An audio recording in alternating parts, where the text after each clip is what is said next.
अल्लाहु अकबर अल्लाहु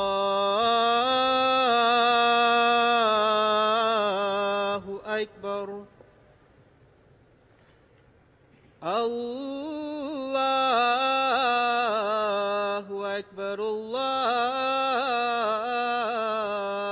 अकबर अशहदु अल्ला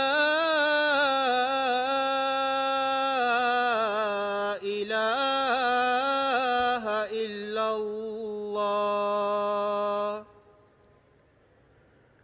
अशहदु अल्ला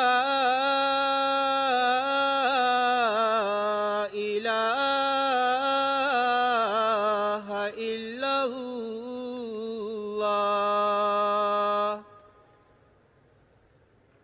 अशहदु अन्ना मुहम्मदर रसूलुल्लाह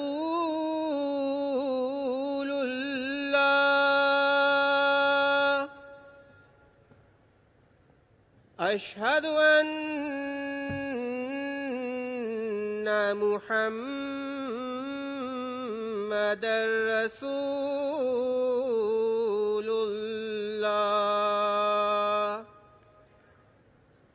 हय्य अला सलाह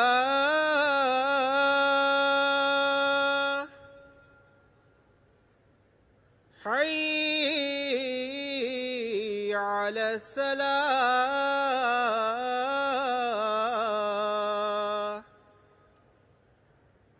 हय्य अलल फलाह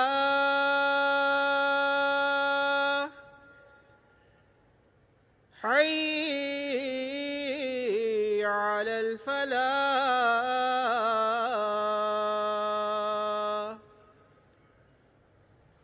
अल्लाहु अकबर अल्लाहु अकबर ला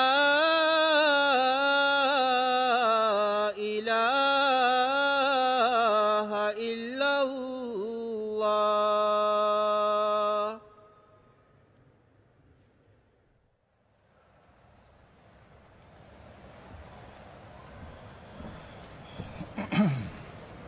अस्सलामु अलैकुम रहमतुल्लाह।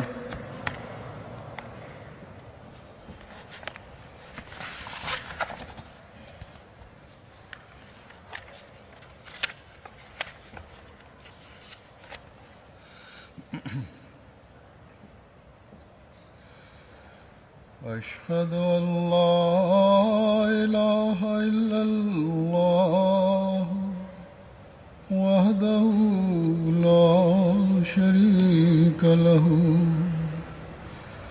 وأشهد أن محمدا عبده ورسوله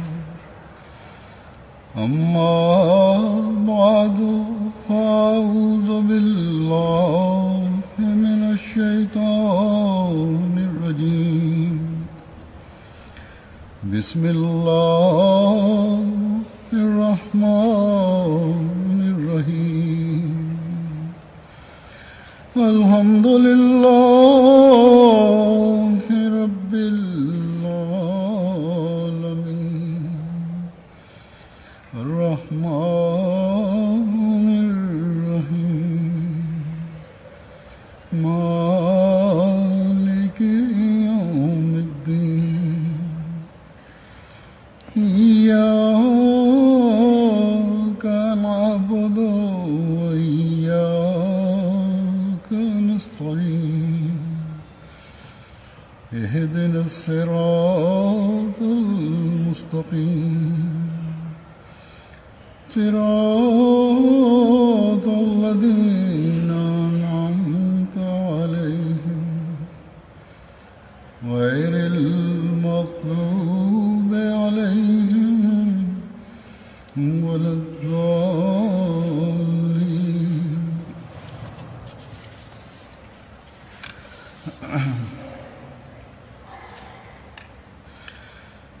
अल्लाह ताला के फजल से जमात अहमदिया जर्मनी को आज से अपने जलसा सालाना के इनेकाद की तौफीक मिल रही है। அல்லாவின் அருளால் जो इंशाअल्लाह அஹ்மதியா ஜமாத் ஜெர்மனிக்கு तक जारी रहेगा। இன்றிலிருந்து தனது ஆண்டு மாநாட்டை நடத்துவதற்கான தௌஃபீக் கிடைத்துள்ளது. के भी जल्द से இந்த மாநாடு 3 நாட்கள் வரை நடக்கும் இன்ஷா அல்லாஹு தாலா. का और कबाबीर உலகின் மற்ற சில நாடுகளிலும் இதே தேதிகளில் இந்த மாநாடுகள் நடக்கின்றன. इस ख्वाहिश का इजहार किया குறிப்பாக कि इन्हीं दिनों में அமெரிக்கா, கபாபீர் போன்ற நாடுகளில் भी जिक्र कर दिया जाए। இம்மாநாடுகள் நடக்கின்றன. इस वक्त இந்த ஜமாத்துகளின் அமீர்கள் இந்த நாட்களில் எங்களது மாநாடுகளும் நடக்கின்றன, कबाबीर எனவே எங்களை பற்றியும் எடுத்துக் கூற வேண்டும் என்று தங்களது விருப்பத்தை தெரிவித்துள்ளனர். अमेरिका का இப்போது அமெரிக்காவில் அதிகாலை நேரமாக இருக்கும். के बाद शुरू होगा। கபாபீரிலும் ஒருவேளை ஜும்மாவின் நேரம் கடந்திருக்கும். आखिर அமெரிக்காவில் यानी இன்னும் 6 மணி நேரம் கழிந்த பிறகே ஜும்மா ஆரம்பமாகும். उनका इख्तिताम இறுதி நாளன்று, அதாவது ஞாயிற்றுக்கிழமை, अल्लाह ताला இங்கு மாநாடு முடிவுறும் நேரத்தில்தான் அங்கும் மாநாடு நிறைவடையும். से இவ்வகையில் அவர்களும் மாநாட்டின் நிறைவுரை மற்றும் துவாவில் और दुआ में शामिल हो जाए கலந்து கொள்வார்கள் இன்ஷா அல்லாஹு தாலா. इंशाअल्लाह ताला। ஒரே நாளில் பல்வேறு நாடுகளில் மாநாடுகள் நடப்பது ஒரு வகையில் நற்பலனை தரக்கூடியதாக ஆகிவிடுகின்றது. इस लिहाज से அதாவது பல்வேறு நாடுகளை சார்ந்த மக்கள் தங்களது நாடுகளில் நடக்கின்ற மாநாடுகளில் கலந்து கொள்வதற்காக ஒன்று கூடியிருக்கும் போது जलसों के लिए நேரலையில் குத்பா इस्तिफादा कर लेते हैं, ஒலிபரப்பப்படுவதிலிருந்தும் इनमें शामिल हो जाते அவர்கள் பலனடைகின்றார்கள். हैं और जमात की அந்த லைவ் குத்பாவில் கலந்து கொள்கின்றார்கள். तक खलीफा ஜமாத்தின் பெரும்பாலானவர்கள் வரை காலத்தின் கலீஃபா கூறும் விஷயங்கள் எட்டிவிடுகின்றது. ऐसा हिस्सा ஜமாத்தில் உள்ளவர்களில் அதிகமானோர் உலகில் நேரலையில் வரும் மாநாட்டின் நிகழ்ச்சிகளை கேட்கின்றனர். मुताबिक இதில் तादाद है எந்த ஐயமும் இல்லை. सुन रही होती என்றாலும் ஒரு பெரும் எண்ணிக்கையில் உள்ள மக்கள் இவற்றை கேட்காமலும் இருக்கின்றனர். अमेरिका वाले நான் ஏற்கனவே கூறியது போன்றே அமெரிக்காவிலும் ஏனைய இடங்களிலும் எங்கெல்லாம் மாநாடுகள் இந்த நாட்களில் நடக்கின்றதோ அங்குள்ள அகமதிகள் இறுதி நாளில் நடைபெறும் மாநாட்டில் கலந்து கொள்வார்கள். लेकिन आज ஆனால் இன்று ஜும்மாவிலும் இதன் பக்கம் பலருக்கும் கவனம் ஏற்பட்டிருக்கும். அந்த நாடுகளின் நேரங்கள் இந்த நாட்டின் நேரத்துடன் ஒன்றவில்லை என்றாலும் மாநாட்டில் கலந்து கொள்ள வேண்டும் என்ற எண்ணத்துடன் பெரும்பாலான மக்கள் வந்திருப்பதால், மேலும் மாநாட்டில் பங்கேற்கின்றோம் என்ற நியத்தில் அவர்கள் வந்து கலந்து கொள்வதால் अपने वक्तों के मुताबिक தத்தமது நேரத்திற்கேற்ப அவர்கள் எங்கிருந்தாலும் கொத்துபா அல்லது சொற்பொழிவை கேட்கின்றனர். அதாவது பொதுவாக மற்ற நாட்களை விட பெரும் எண்ணிக்கையில் இப்போது மக்கள் மாநாட்டு நிகழ்ச்சிகளை கேட்கின்றார்கள். में இன்றைய குத்பாவில் நான் ஆண்டு மாநாட்டுடன் தொடர்புடைய விஷயங்களை கூறும்போது மாநாட்டின் நோக்கங்கள் தொடர்பாக நான் நினைவூட்ட விரும்புகின்றேன். ஹஜ்ரத் மஸீஹ் மவ்ஊத் அலைஹிஸ்ஸலாம் அவர்கள் மாநாட்டின் நோக்கங்களாக எவற்றை கூறியுள்ளார்களோ அவற்றை ध्यानी की जरूरत रहती है। நினைவூட்ட வேண்டிய தேவை இருக்கின்றது. அதன் மூலம் மாநாட்டு நாட்களில் அதன் பக்கம் குறிப்பான கவனம் இருக்க வேண்டும். மாநாட்டிற்கு பிறகு கூட இந்த விஷயங்களை தங்களது தகுதிக்கேற்ப தங்களுக்குள் ஈர்த்து கொண்டவாறு அதற்கேற்ப ஒவ்வொரு அகமதியும் இவற்றை தங்களது செயல்களில் வெளிப்படுத்தி காட்ட வேண்டும். இந்த விஷயம் கூட மனிதன் கவனம் செலுத்துவதை பொறுத்தே அமையும்.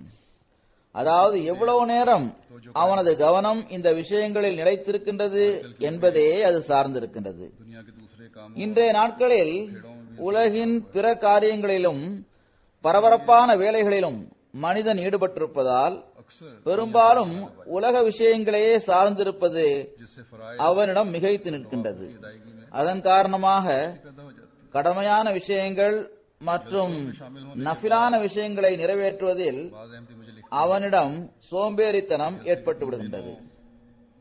மாநாட்டில் கலந்து கொண்ட பிறகு சில அகமதிகள் எனக்கு இவ்வாறு எழுதுகின்றனர். அதாவது நாங்கள் यूं गुजरे வேறொரு உலகில் किसी और ही दुनिया இருப்பது போன்றே இந்த 3 நாட்களும் கடந்து சென்று விட்டன. माहौल था. ஒரு சிறப்பான ஆன்மீக சூழல் இருந்தது. करें மாநாட்டிற்கு பிறகு இந்த நிலை நிலைத்திருக்க துவா செய்யுங்கள் என்று அவர்கள் எழுதுகின்றனர். ये हालत எவ்வாறு இருப்பினும் இப்படிப்பட்ட நிலைமைதான் மாநாட்டின் நாட்களில் மிகைத்திருக்கின்றது. और மேலும் மாநாட்டில் கலந்து கொள்கின்ற ஒவ்வொருவரின் மீதும் இதன் தாக்கம் ஏற்படுகின்றது. ஒவ்வொருவரது ஈமானின் நிலைக்கேற்ப இந்த தாக்கம் ஏற்படுகின்றது. சிலர் மாநாடு முடிந்தவுடனேயே இந்த விஷயங்களை மறந்து விடுகின்றனர். சொற்பொழிவுகளை கேட்கும்போது நாம் நம்மிடம் என்னென்ன உடன்படிக்கைகளை செய்தோம், நம்முடைய இறைவனிடம் நன்மைகளை செய்வதில் தொடர்ந்து அதை நீடித்திருக்கும்படி செய்ய என்ன உடன்படிக்கையை செய்தோம் என்பதை இவர்கள் மறந்து விடுகின்றனர். नेकियों को जारी रखें. சிலர் சில நாட்கள் வரை இந்த தாக்கத்தில் நிலைத்திருக்கின்றார்கள். சிலர் சில வாரங்கள் வரை இந்த தாக்கத்தில் நிலைத்திருக்கின்றனர். சிலர் சில மாதங்கள் வரை இந்த தாக்கத்தில் நிலைத்திருக்கின்றனர். भी हैं இவை யாவும் உண்மைகளாகும். இவற்றிலிருந்து நாம் கண்களை திருப்பிக் கொள்ள முடியாது. ஒரு சிலர் இவ்வாறும் உள்ளனர். जिनसे हम அவர்கள் மீது இந்த நல்ல சூழலின் தாக்கம் பல வருடங்கள் வரை நிலைத்திருக்கின்றது. பெரும்பாலார் மிக குறைந்த காலகட்ட வரைதான் இந்த தாக்கத்தின் கீழ் இருக்கின்றனர். माहौल का असर सालों रहता है. இதனால்தான் இறைவன் மீண்டும் மீண்டும் போதனை செய்யுமாறு கூறுகின்றான். अक्सरियत நம்பிக்கையாளர்களுக்கு நன்மைகளின் பக்கம் கவனமூட்டுகின்ற அப்படிப்பட்ட சூழலை மீண்டும் மீண்டும் உருவாக்குமாறு அவன் கூறுகின்றான். नसीहत करने का भी फरमाया है.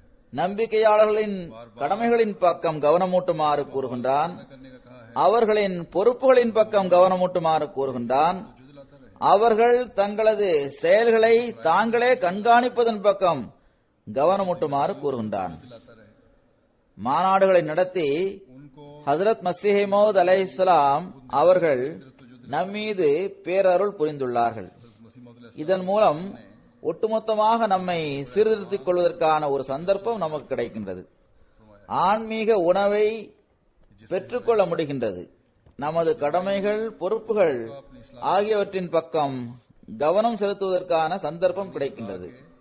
वसूल का मिल जाता है. நான் ஏற்கனவே கூறியிருப்பது போன்றே நான் இப்போது की अदायगी மாநாட்டை நடத்துவதன் குறிக்கோள்கள், पैदा होने का मौका, அதன் நோக்கங்கள் என்ன என்பதை பற்றி जैसा कि मैंने कहा, ஹஜ்ரத் மஸீஹ் மவ்ஊத் அலைஹிஸ்ஸலாம் அவர்களது கட்டளைகளின் ஒளியில் சில கருத்துக்களை எடுத்து கூறுவேன். और इसकी गर्ज व गायत அதன் மூலம் மாநாட்டில் इस्लाम के வருபவர்களை इरशादात की रोशनी அவர்கள் எப்படி பார்க்க விரும்பினார்கள் என்பது தெரிய வரும். से पता चलता है ஒரு அகமதியை எப்படிப்பட்டவராக அவர்கள் பார்க்க விரும்பினார்கள் என்பதும் தெரிய வரும். कैसा देखना चाहते हैं. இதை நான் கூற ஆரம்பிப்பதற்கு முன்பாக அரங்கின் கடைசி வரை எனது குரல் சரியாக சென்று சேர்கிறதா என்பதை மாநாட்டு அமைப்பாளர்கள் எனக்கு தெரிவிக்கவும். ये आवाज ठीक है. கடைசியில் அமர்ந்திருப்பவர்களில் எவராவது ஒருவர் கையை தூக்கி குரல் சரியாக வந்து சேர்கிறதா என்பதை தெரிவிக்கவும். फरमाते हैं कि दिल நல்லது. आखिरत की तरफ ஹஜ்ரத் மஸீஹ் மவ்ஊத் அலைஹிஸ்ஸலாம் அவர்கள் கூறுகின்றார்கள், உள்ளம் மறுமையின் பக்கம் முழுமையாக குனிந்துவிட வேண்டும். அவர்களிடம் இறைவன் மீதுள்ள அச்சம் உருவாக வேண்டும். அவர்கள் தூய்மையை மேற்கொள்வது, இறையச்சத்தை மேற்கொள்வது, இறைவனுக்கு பயப்படுவது, தீமைகளிலிருந்து விலகி இருப்பது, மென்மையான உள்ளத்தை கொண்டவர்களாக இருப்பது, பரஸ்பரம் ஒருவர் மற்றவர் மீது அன்பு காட்டுவது, சகோதரத்துவத்துடன் நடந்து கொள்வது ஆகியவற்றில் அவர்கள் மற்றவர்களுக்கு முன்மாதிரியாக திகழ வேண்டும். மேலும் தாழ்மை குணம், பணிவு, நேர்மை ஆகியவை அவர்களிடம் உருவாக வேண்டும். का पूरा लाया अमल மார்க்க பணிகளில் அவர்கள் முழுமையான ஆர்வத்துடன் ஈடுபட வேண்டும். இந்த சில சொற்களில் ஹஜ்ரத் மஸீஹ் மவ்ஊத் அலைஹிஸ்ஸலாம் அவர்கள் ஒரு உண்மையான அகமதியின் வாழ்விற்கான முழுமையான செயல் திட்டத்தை எடுத்துக் கூறியுள்ளார்கள். ஹஜ்ரத் மஸீஹ் மவ்ஊத் அலைஹிஸ்ஸலாம் அவர்கள் கூறுகின்றார்கள், மாநாட்டில் கலந்து கொள்பவர்களிடம் எத்தகைய மாற்றம் ஏற்பட வேண்டும் என்றால், உள தூய்மையில் அவர் ஒரு முன்னுதாரணமாக திகழ வேண்டும். மனிதன் சிந்தித்து பார்த்தால் இந்த ஒரு சொல்லிலேயே எவ்வளவு பெரிய போதனை உள்ளது என்றால், அதன் மூலமாக தீமைகளின் வேர் அறுக்கப்பட்டு விடுகின்றது. இதன் கருத்து, உலக விஷயங்கள் மூலம் நிம்மதி அடைகின்ற நிலையிலிருந்து தன்னை தடுத்துக் கொள்வது, உலக விருப்பங்களிலிருந்து தன்னை தடுத்துக் கொள்வது, தீய உணர்வுகள் மேலோங்கி நிற்பதிலிருந்தும் தனது உணர்வுகளை தடுத்துக் கொள்வது என்பதாகும். இத்தகைய விஷயங்களின் அனைத்து கதவுகளும் அடைபட்டுவிடும் வகையில் இவற்றை தடுக்க வேண்டும். அதனால் விருப்பம் உருவாகாமலேயே இருந்துவிட வேண்டும். இப்போது நாம் பார்க்கின்ற போது, இறைவன் மனிதனுக்காக உலகில் படைத்துள்ள பொருள்களிலிருந்து மனிதன் முழுமையாக தனது உறவை துண்டித்துக் கொள்ள முடியாது. உலகத்தை விட்டே தன்னை துண்டித்துக் கொள்ளும் வகையில் இவற்றை தடுக்க வேண்டும் என்பதும் இதன் பொருள் அல்ல. உலக விஷயங்கள் தொடர்பாக இறைவன் அனுமதிக்காத விருப்பங்களிலிருந்து தன்னை தடுத்துக் கொள்ள வேண்டும் என்பதே இதன் கருத்தாகும். இறைவன் தனது அருட்கொடைகளை பற்றி பிறருக்கு எடுத்துக் கூற வேண்டும் என்றும் கூறியுள்ளான். இதிலிருந்தும் பலன் பெறாமல் இருப்பதும் இறைவனுக்கு நன்றிகேடு காட்டுவதாகும். அறிவிப்புகளில் இவ்வாறு வருகின்றது, சில நபி தோழர்கள், நாங்கள் தினமும் நோன்பு வைப்போம், திருமணம் செய்ய மாட்டோம், பெண்களுக்கு அருகில் செல்ல மாட்டோம், முழு இரவும் தொழுது கொண்டே இருப்போம் என்று உடன்படிக்கை செய்து கொண்டனர். ஹஜ்ரத் நபிகள் நாயகம் ஸல்லல்லாஹு அலைஹி வஸல்லம் அவர்களுக்கு இது பற்றி தெரிய வந்த போது அவர்கள், பாருங்கள், நான் நோன்பும் நோக்கின்றேன், நோன்பு திறக்கவும் செய்கின்றேன், தொழுகைகளை நிறைவேற்றுகின்றேன், தூங்கவும் செய்கின்றேன், மற்ற உலக பணிகளையும் வீட்டு வேலைகளையும் செய்கின்றேன், பெண்களுடன் திருமணமும் செய்து கொள்கின்றேன். எந்த நபர் என்னிடமிருந்து முகம் திருப்பி சென்று விடுகின்றாரோ அவர் என்னை சார்ந்தவர் அல்ல என்று கூறினார்கள்.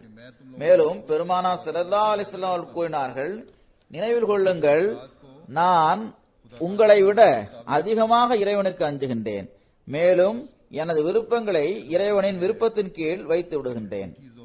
உலக விருப்பங்கள் மற்றும் அவற்றை நிறைவேற்றி நிம்மதி அடைவது என்பது மட்டும் குறிக்கோளாக இருக்கக்கூடாது என்பதே இதன் கருத்தாகும். மாறாக இவற்றில் சிறந்த பொருள்களை நீங்கள் பெற்றுக் கொள்ளுங்கள், ஆனால் நடுநிலையை பேணியவாறும் இறைவனின் விருப்பத்தை கண்முன் நிறுத்தியவாறும் இந்த உலகப் பொருள்களிலிருந்து பலனடைந்தால் இதுவே தூய்மையை மேற்கொள்வது என்பதாகும். இங்கு வந்து இந்த மேற்கத்திய நாடுகளில் உங்களுக்கு இருக்கும் சுதந்திரம் காரணமாக இங்குள்ள ஒவ்வொரு பொருளும் உங்களது விருப்பங்களை நிறைவேற்றிக் கொள்ளும் பேராசையின் காரணமாக உங்களை தன் பக்கம் ஈர்க்கின்றது என்றால், பிறகு நீங்கள் மாநாட்டிற்கு வருவது பலனற்றதாகும். மேலும் ஹஜ்ரத் மஸீஹ் மவ்ஊத் அலைஹிஸ்ஸலாம் அவர்களிடம் நீங்கள் பையத் செய்திருப்பதும் பலனற்றதாகும். ஹஜ்ரத் மஸீஹ் மவ்ஊத் அலைஹிஸ்ஸலாம் அவர்கள் கூறுகின்றார்கள், உங்களிடம் உள தூய்மையை உருவாக்குங்கள். இதை உருவாக்கினால்தான் இறையச்சத்தின் உண்மையான ஆன்மாவை நீங்கள் அடையாளம் கண்டுகொள்வீர்கள். தக்வா என்றால் என்ன? ஒவ்வொரு சமயத்திலும் இறைவன் என்னிடம் வெறுப்படையும் வகையில் எந்த செயலையும் நான் செய்துவிடக்கூடாது என்ற அச்சம் உள்ளத்தில் இருப்பதாகும். இறைவன் என்னிடம் வெறுப்படைந்து விடக்கூடாது என்ற அச்சம் அவன் என்னை தண்டித்து விடுவான் என்பதனால் ஏற்படக்கூடாது. தமக்கு மிகவும் நெருக்கமானவர் அல்லது தனக்கு மிகவும் பிரியமான நண்பர் தன்னிடம் வெறுப்படைந்து விடக்கூடாது என்ற அச்சம் ஒருவருக்கு ஏற்படுவது போன்று இறைவன் மீது உள்ள அச்சம் இருக்க வேண்டும். அல்லாஹ்வின் மீது உள்ள அன்பு எல்லா நேசங்களையும் விட மிகைத்து நிற்கும் போதுதான் இது நடக்க முடியும். இறைவனுடன் தனக்கு தொடர்பும் அவனை பற்றிய ஞானமும் இருந்தால்தான் இத்தகைய அன்பு உருவாக முடியும். இறைவன் மட்டுமே குறிக்கோளாக இருக்கும் போதுதான் இது நடக்கும். இத்தகைய தரத்தை பெறுவதற்கு நம்மில் ஒவ்வொருவரும் முயற்சி செய்ய வேண்டும். இத்தகைய இறையச்சத்தின் தரத்தை நம்மிடம் உருவாக்குவதற்காக ஹஜ்ரத் மஸீஹ் மவ்ஊத் அலைஹிஸ்ஸலாம் அவர்கள் பலமுறை பல்வேறு கோணங்களில் நமக்கு போதனை செய்துள்ளார்கள். அவர்கள் தமது சொற்பொழிவு ஒன்றில் இவ்வாறு கூறுகின்றார்கள், நமது ஜமாத்திற்கு நன்மையை விரும்புவதற்கு இரையச்சம் தொடர்பாக அவர்களுக்கு போதனை செய்வது மிகவும் அவசியமானது என்று தெரிகிறது. ஏனென்றால் இரையச்சத்தை தவிர வேறு எந்த விஷயத்தாலும் இறைவன் திருப்தி அடைய மாட்டான் என்பது அறிவுள்ளவரின் பார்வையில் தெளிவாக இருக்கின்றது. அல்லாஹு தாலா கூறுகின்றான், இன்னல்லாஹ மஅல்லதீன தக்கவ் வல்லதீன ஹும் முஹ்ஸினூன். நிச்சயமாக அல்லாஹ் இரையச்சத்தை மேற்கொண்டு நடப்பவர்களுடனும் நன்மை செய்பவர்களுடனும் இருக்கின்றான். ஜமாத்தில் உள்ளவர்களுக்கு இது பற்றி மீண்டும் மீண்டும் போதனை செய்வதற்கான காரணம் என்னவென்றால், இந்த காலத்தில் இறைவனிடமிருந்து அனுப்பப்பட்டவரிடம் பையத் செய்து இந்த பையத்தின் காரணமாக இறைவன் எங்களிடம் திருப்தி அடைந்துள்ளான், அப்படி இறைவன் திருப்தி அடைந்துள்ள மக்களாக நாங்கள் இருக்கின்றோம், அல்லது அல்லாஹு தாலாவை திருப்திப்படுத்தவே நாங்கள் பையத் செய்துள்ளோம் என்று நாம் வாதம் செய்து அதை அறிவிக்கும் போது அல்லாஹ்வின் கட்டளைகளுக்கேற்ப நடப்பதற்கு முயற்சியும் செய்ய வேண்டும். நமது வாதத்திற்கேற்ப நாம் செயல்படவில்லை என்றால் நமது வாதம் வெறும் வாதமாக மட்டுமே இருக்கும். நமது பாதங்கள் தக்வாவை நோக்கி முன்னேறி செல்லவில்லை என்றால் இது வெறும் வாதம் மட்டுமாகத்தான் இருக்கும். ஹஜ்ரத் மஸீஹ் மவ்ஊத் அலைஹிஸ்ஸலாம் அவர்கள் குறிப்பிட்டுள்ள இந்த வசனம் இரையச்சம் என்றால் என்ன என்பதை விளக்குகின்றது. நன்மை செய்கின்ற மக்களிடமே இரையச்சம் இருக்கின்றது. மற்றவர்களிடம் நல்ல முறையில் நடந்து கொள்பவர்கள் என்பதே முஹ்சின் என்பதன் பொருளாகும். அத்தகைய நன்மை செய்யும் மக்கள் பிறரது உணர்வுகளை கருத்தில் கொள்பவர்களாக இருப்பார்கள், அறிவுள்ள மக்களாக அவர்கள் இருப்பார்கள். இந்த அறிவு அவர்களை இரையச்சத்தின் வழிகளில் செல்ல வைக்கக்கூடியதாக இருக்கும். ஹஜ்ரத் மஸீஹ் மவ்ஊத் அலைஹிஸ்ஸலாம் அவர்களது சொற்களில் இருக்கும் அழகை பாருங்கள். முதலில் உள தூய்மையை மேற்கொள்வதன் பக்கம் கவனமூட்டியவாறு உங்களது விருப்பங்களை இறைவனின் விருப்பத்திற்கேற்ப அமைத்துக் கொள்ளுங்கள் என்று அவர்கள் கூறினார்கள். பிறகு தக்வாவை மேற்கொள்பவர்கள் தொடர்பாக அல்லாஹ்வின் வசனங்களிலிருந்து எத்தகைய உதாரணத்தை எடுத்துக் கூறினார்கள் என்றால், தங்களது உணர்வுகளை மற்றவர்களின் உணர்வுகளுக்காக தியாகம் செய்தவாறு அவர்களுக்கு அருளை வழங்குங்கள் என்று அவர்கள் போதனை செய்துள்ளார்கள். இதன் காரணமாக இரையச்சமுடையவராக ஆகுவதுடன் இறைவனது திருப்தியை பெறக்கூடியவர்களாகவும் நீங்கள் ஆகிவிடுவீர்கள். பிறகு ஹஜ்ரத் மஸீஹ் மவ்ஊத் அலைஹிஸ்ஸலாம் அவர்கள் கூறுகின்றார்கள், நமது ஜமாத்திற்கு குறிப்பாக இரையச்சத்தை பேணுவது அவசியமானதாகும். குறிப்பாக அவர்கள் எத்தகைய நபருடன் தொடர்புடையவர்களாக இருக்கின்றார்கள் என்றால், எவரிடம் பையத் செய்துள்ளார்கள் என்றால் அவர் தான் இறைவனிடமிருந்து அனுப்பப்பட்டவர் என்று வாதம் புரிபவராக இருப்பதால் இது மிகவும் அவசியமானதாகும். அதன் மூலம் அந்த மக்கள் ஏதாவது ஒரு வகையில் காழ்ப்புணர்ச்சிகள், வெறுப்புகள் அல்லது இணை வைக்கின்ற செயல்கள் ஆகியவற்றில் மூழ்கியிருந்தாலும், எந்த அளவு உலகையே சார்ந்திருப்பவர்களாக இருந்தாலும் இரையச்சத்தின் மூலமாக அவர்கள் ரட்சிப்பை பெற்றுக் கொள்கின்றார்கள். அவ்வாறு ரட்சிப்பை பெற்றுக் கொள்ளவும் வேண்டும்.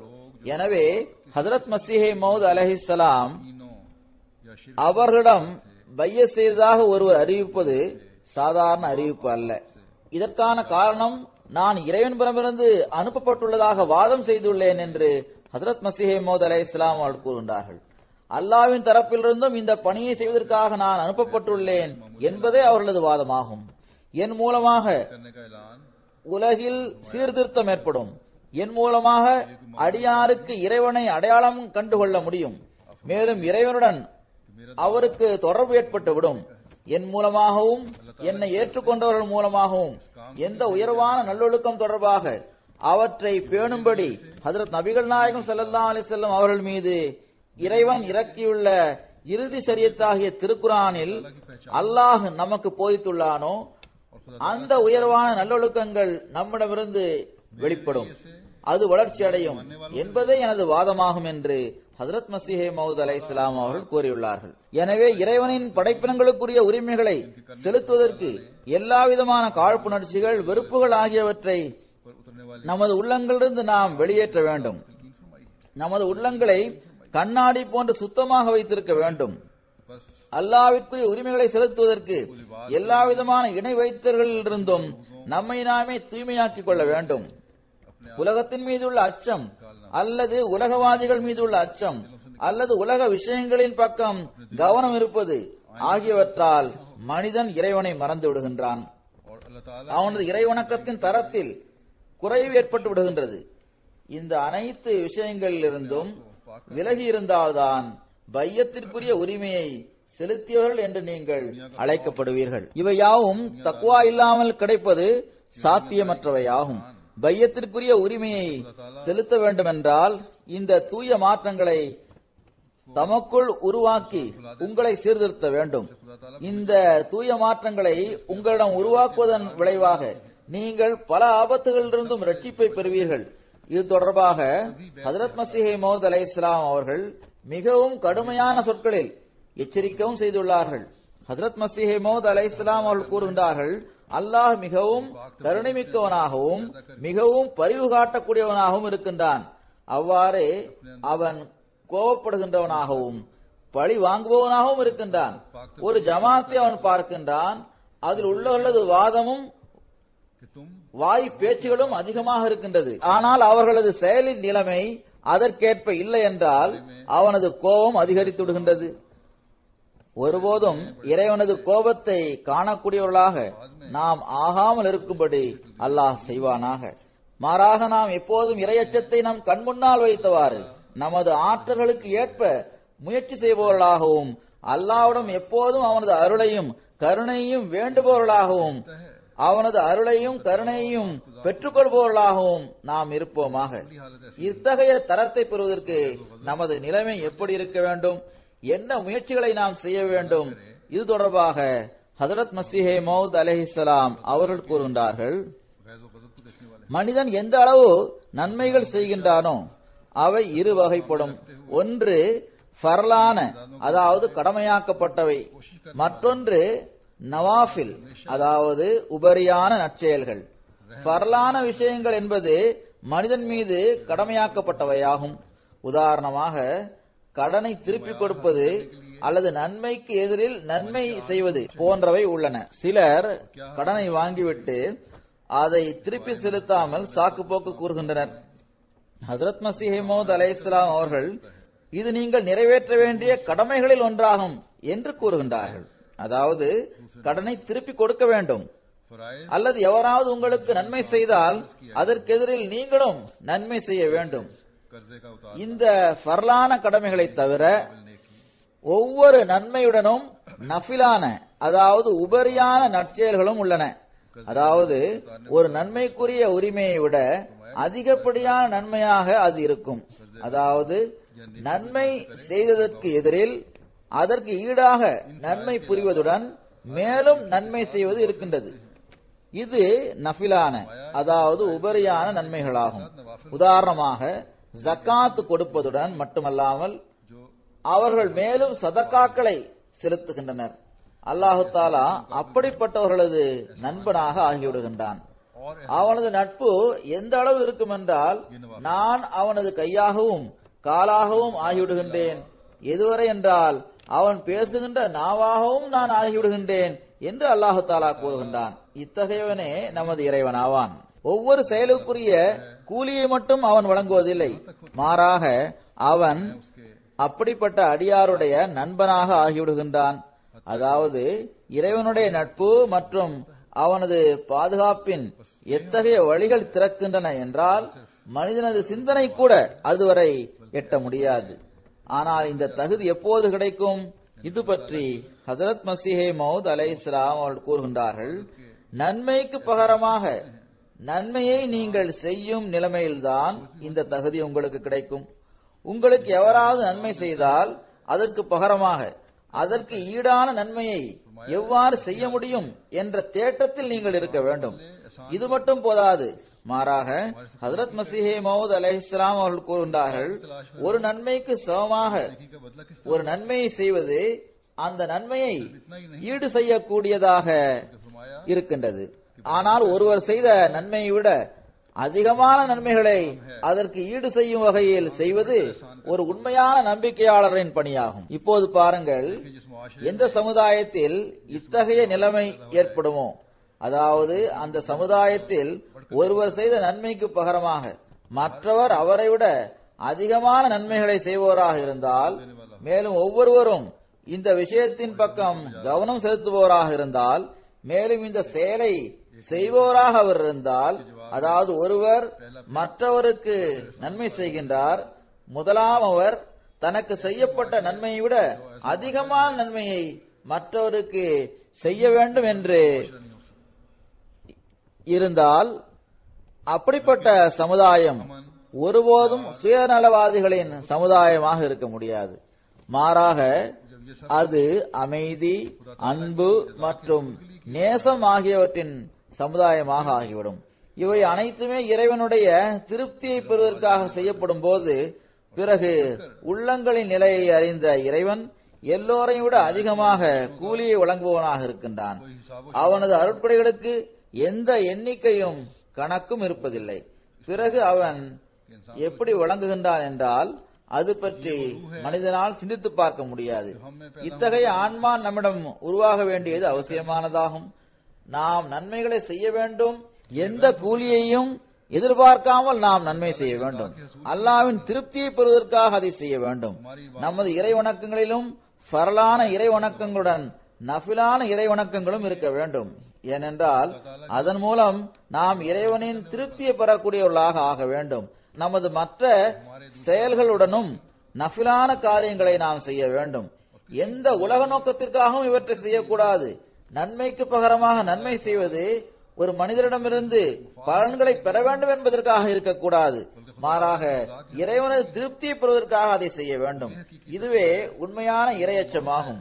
இதுவே இறைவன் மதிக்கின்ற சத்தாக இருக்கின்றது. அவ்வாறு இல்லை என்றால் இறைவன் கூறுகின்றான், உங்களது வெளிப்படையான இறை வணக்கங்கள், உங்களது வெளிப்படையான தியாகங்கள் ஆகியவற்றால் எனக்கு எந்த தேவையும் இல்லை. நாம் தொழுகின்றோம் என்றால் தொழ வேண்டும் என்று அல்லாஹ் நமக்கு கட்டளையிட்டிருக்கின்றான். அது கடமைகளில் ஒன்றாக இருக்கின்றது.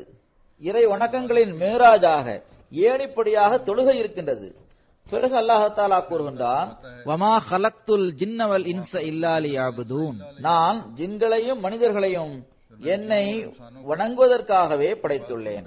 பிறகு தொழுகைகளை நிலைநாட்டுவதற்கும் ஆண்கள் ஜமாத்தாக தொழுகையை நிறைவேற்றுவதற்கும் முறையாக தொழுவதற்கும் அதற்குரிய நேரத்தில் தொழுவதற்கும் திருக்குரானில் பல இடங்களில் கட்டளையிடப்பட்டுள்ளது. ஆனால் இதே தொழுகைகள் சிலருக்கு அழிவாக ஆகிவிடுகின்றது. இவ்வாறு அல்லாஹ் கூறுகின்றான். எனவே நிச்சயமாக இது நாம் சிந்திக்க வேண்டிய இடமாகும். அதாவது ஒரு நன்மையானது ஒரு மனிதனின் அழிவிற்கு காரணமாக ஏன் ஆக வேண்டும் என்று நாம் சிந்திக்க வேண்டும். இதற்குரிய சாதாரணமான விடை என்னவென்றால், அல்லாஹ் தஆலா ஒவ்வொரு நன்மையை செய்யுமாறு கூறியுள்ள கட்டளையில் அவற்றில் தக்வாவை அடித்தளமாக வைத்துள்ளான். அதாவது தோள்களுக்கும் தோடுகளுக்கும் உள்ளே இருக்கின்ற சத்தையே அவன் விரும்புகின்றான். மேற்புறத்தில் உள்ள தோள்களை மட்டும் அவன் விரும்புவதில்லை. நமது தொழுகைகள் மூலமாக நம்மிடம் மற்றவர்களுக்காக கருணையின் உணர்வுகள் உருவாகவில்லை என்றால் நாம் வெளிப்படையான ஒரு செயலை செய்துவிட்டோம். ஆனால் அதில் இருக்க வேண்டிய ஆன்மா நமது தொழுகையில் இல்லை. இதை நாம் புரிந்து கொள்ள வேண்டும். சில நேரங்களில் தோடுகள் உள்ள பழங்களிலும் மேற்புறத்தில் பார்க்கும்போது அது மிகவும் நல்லதாக நமக்கு தெரியும். ஆனால் அதை திறந்து பார்த்தால் உள்ளே இருக்கின்ற சத்தானது முழுமையாக உருவாகாமலேயே அது இருக்கும், அல்லது கிருமிகள் அதை திண்டிருக்கும். உதாரணமாக பாதாம் கொட்டைகள் இருக்கின்றன. சில பாதாம் கொட்டைகளை மனிதன் ஆர்வத்துடன் திறந்து பார்க்கின்றான். உள்ளுக்குள் அவை மிகவும் கசப்பாக இருக்கும். எனவே நாம் நமது செயல்கள் மூலமாக இறைவனது கட்டளைகளுக்கு ஏற்ப செயல்பட்டவாறு இந்த சத்தை அல்லது இந்த பழத்தை பாதுகாக்க வேண்டும். அது அல்லாஹ்விடத்தில் ஏற்றுக்கொள்ளப்பட வேண்டும். நமது தொழுகைகளும் நமது இறை வணக்கங்களும் நம்மை இறைவனுடன் தொடர்புள்ளவர்களாக ஆக்குவதுடன் மட்டுமல்லாமல் அது நம்மிடம் மனித இனத்துடன் அனுதாபம் காட்டுகின்ற உணர்வுகளையும் நம்மிடம் உருவாக்கக்கூடியதாக இருக்க வேண்டும். அவ்வாறு இருக்கும்போதுதான் இவை நடக்க முடியும். அல்லாஹ்வின் அருளால் ஜெர்மனி ஜமாத் ஒவ்வொரு வருடமும் 4 அல்லது 5 பள்ளிவாசல்களை கட்டுகின்றது. அவற்றை திறந்து வைப்பதற்கான சந்தர்ப்பமும் எனக்கு கிடைக்கின்றது. ஏறக்குறைய ஒவ்வொரு இடத்திலும் நான் இதையே கூறுகின்றேன். இந்த பள்ளிவாசலை கட்டிய பிறகு இந்த பள்ளிவாசல் இருக்கின்ற பகுதியில் வசிக்கின்ற அகமதிகளின் பொறுப்புகள் அதிகமாகி விடுகின்றது. பள்ளிவாசல்களை கட்டிவிட்டு அதில் தொழுவதற்காக வருவதில் மட்டும் எவ்வித சிறப்பும் இல்லை. நீங்கள் ஐவேளை தொழுகைக்காகவும் பள்ளிவாசலுக்கு வருவோராக இருந்தாலும் சரியே. அசல் விஷயம் என்னவென்றால், இந்த பள்ளிவாசல் மூலமாக பரஸ்பரம் ஒருவருக்கு மற்றவருடன் உள்ள தொடர்பு வலுவானதாக ஆகிவிட வேண்டும். இந்த பகுதியுள்ள மக்கள் மீது இஸ்லாத்தின் அழகிய வடிவம் ஒவ்வொரு அகமதியின் செயல் மூலமாகவும் வெளிப்பட வேண்டும். நம்மவர்களிடத்திலும் மற்றவர்களிடத்திலும் ஒவ்வொருவர் மீதும் அல்லாஹ்வை வணங்குபவர்கள் தங்களது சுற்றுச்சூழலில் உருவாக்குகின்ற அந்த ஆன்மாவின் தாக்கம் இருக்க வேண்டும். ஹஜ்ரத் மஸீஹ் மவ்ஊத் அலைஹிஸ்ஸலாம் அவர்களது இந்த போதனை, இந்த விருப்பம் அகமதிகள் மூலம் நிறைவேற வேண்டும். ஹஜ்ரத் மஸீஹ் மவ்ஊத் அலைஹிஸ்ஸலாம் அவர்கள் கூறுகின்றார்கள், மென்மையான உள்ளமுடையவராக இருப்பது, பரஸ்பரம் ஒருவர் மற்றொரு மீது அன்பு செலுத்துவது, சகோதரத்துவம் ஆகியவற்றில் மற்றவர்களுக்கு முன்மாதிரியாக ஆகிவிடுவது ஆகியவை அனைத்தும் அவசியமானதாகும். இந்த அன்பு, நேசம் மற்றும் சகோதரத்துவத்தின் முன்மாதிரியை பரஸ்பரம் நம்மவர்களில் ஒருவர் மற்றவருக்காக வெளிப்படுத்தி காட்ட வேண்டும். மற்றவர்களிடமும் இதை வெளிப்படுத்தி காட்ட வேண்டும். பரஸ்பரம் நம்மில் ஒருவர் மற்றவரிடம் வெளிப்படுத்தி காட்டும் முன்மாதிரியானது எங்கு அல்லாஹ்வின் அன்பை ஈர்த்தவாறு தக்வாவின் தரத்தை உயர்த்தக்கூடியதாக இருக்குமோ அங்கு மற்றவர்களுக்காகவும் அவை இஸ்லாத்தின் அழகிய போதனைகளின் பக்கம் அவர்களுக்கு கவனமூட்டக்கூடியதாக இருக்கும். இவ்வாறு தப்லீக் செய்வதற்காக மேலும் பல களங்கள் திறக்கப்பட்டுவிடும். ஹஜ்ரத் மஸீஹ் மவ்ஊத் அலைஹிஸ்ஸலாம் அவர்கள் தமது ஜமாத்திற்காக துஆ செய்தவாறு இவ்வாறு கூறுகின்றார்கள், இறைவனது எனது இந்த ஜமாத்தில் உள்ளவர்களது உள்ளங்களை அல்லாஹ் தூய்மைப்படுத்துவானாக. தனது கருணையின் கையை நீட்டியவாறு அவர்களது உள்ளங்களை தன் பக்கம் திருப்புவானாக. எல்லாவிதமான தீங்குகளையும் காழ்ப்புணர்ச்சிகளையும் அவர்களது உள்ளங்களிலிருந்து வெளியேற்றி விடுவானாக. பரஸ்பரம் ஒருவர் மற்றொரு மீது வைக்கின்ற உண்மையான நேசத்தை அவர்களுக்கு வழங்குவானாக. அல்லாஹ் நம் அனைவரையும் இந்த துஆவின் வாரிசுகளாக ஆக்குவானாக. பிறகு அவர்கள் நான் ஆரம்பத்தில் படித்த அந்த மேற்கோளில் தாழ்மை குணம், பணிவு ஆகியவற்றின் பக்கம் குறிப்பாக கவனமூட்டியுள்ளார்கள். இந்த செயலும் கூட பரஸ்பரம் ஒருவர் மற்றொரு மீது வைத்துள்ள அன்பை அதிகமாக்குகின்றது. ஒருவர் மற்றவருக்கு செலுத்த வேண்டிய உரிமைகளின் பக்கம் கவனமூட்டுகின்றது. அந்நியர்களின் கவனத்தையும் ஈர்க்கின்றது. அல்லாஹு தாலாவும் தனது அடியார்களின் ஒரு அடையாளமாக யம்ஷூன அலல் அர்லி ஹவுனன், அவர்கள் பூமியில் பணிவுடன் நடந்து கொள்பவர்களாக இருப்பர் என்று கூறுகின்றான்.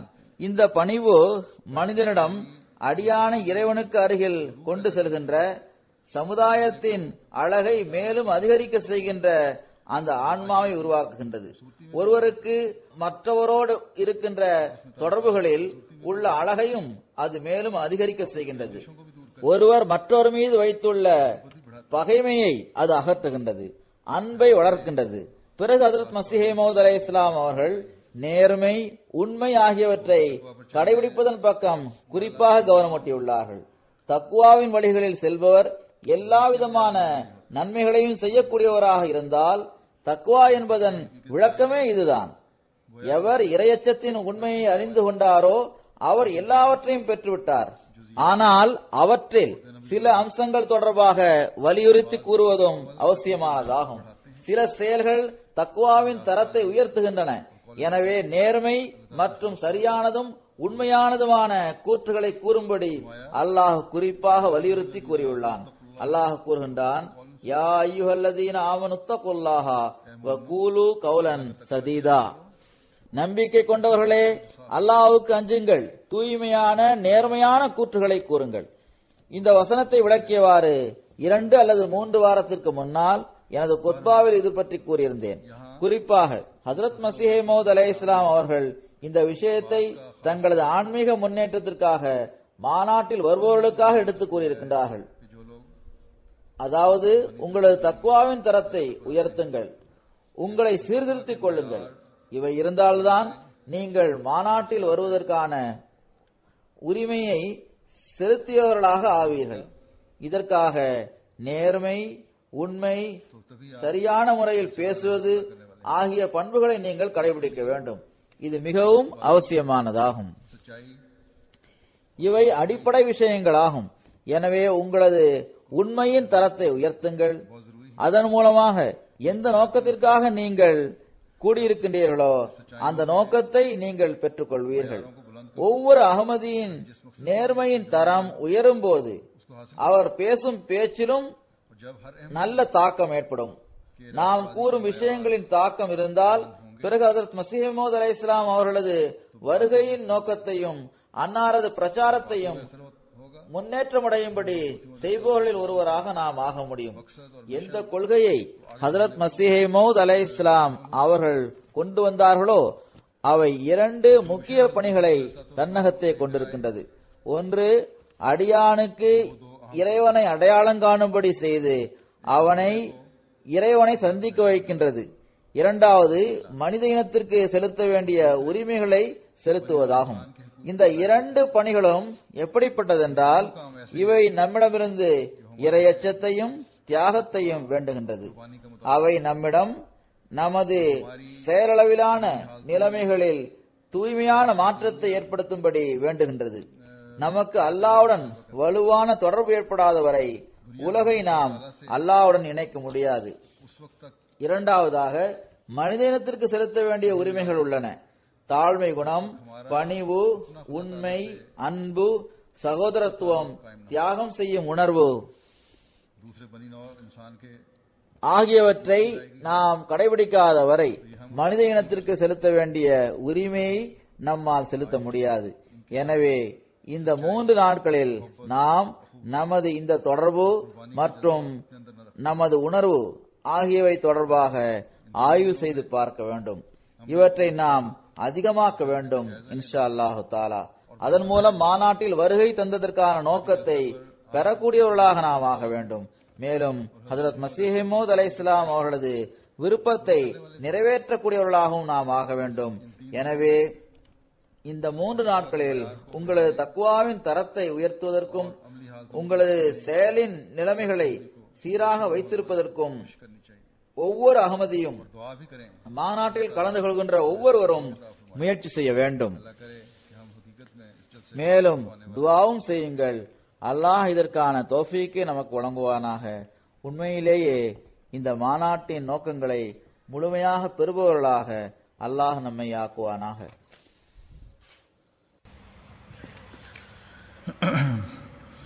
அல்ஹம்துலில்லாஹ் நஹ்மதுஹு வ நஸ்தஈனுஹு வ நஸ்தக்ஃபிருஹு வ நு'மினு பிஹி வ நதவக்கலு அலைஹி வ நஊது பில்லாஹி மின் ஷுரூரி அன்ஃபுஸினா வ மின் ஸய்யிஆத்தி அஅமாலினா. من يهده الله فلا مضل له ومن يضلل فلا هادي له ونشهد أن لا إله إلا الله ونشهد أن محمدا عبده ورسوله. عباد الله رحمكم الله إن الله يأمر بالعدل والإحسان وإيتاء ذي القربى وينهى عن الفحشاء والمنكر والبغي يعظكم لعلكم تذكرون. اذكروا الله يذكركم وادعوه يستجب لكم ولذكر الله أكبر.